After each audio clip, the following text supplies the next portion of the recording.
சுறா கைடு 12ஆம் வகுப்பு பொதுத் தேர்வுக்கான புதிய பதிப்பு தற்போது பரபரப்பான விற்பனையில். மாணவர்கள் பொதுத் தேர்வில் அதிக மதிப்பெண் பெற உடனே வாங்குங்கள் சுறா கைடு.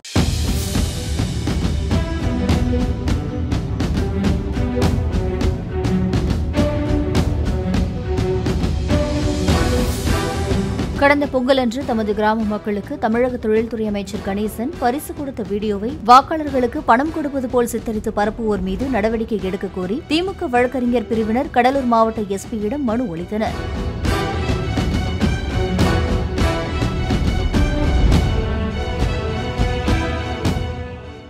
சுறா கைடு 12ஆம் வகுப்பு பொதுத் தேர்வுக்கான புதிய பதிப்பு தற்போது பரபரப்பான விற்பனையில். மாணவர்கள் பொதுத் தேர்வில் அதிக மதிப்பெண் பெற உடனே வாங்குங்கள் சுறா கைடு.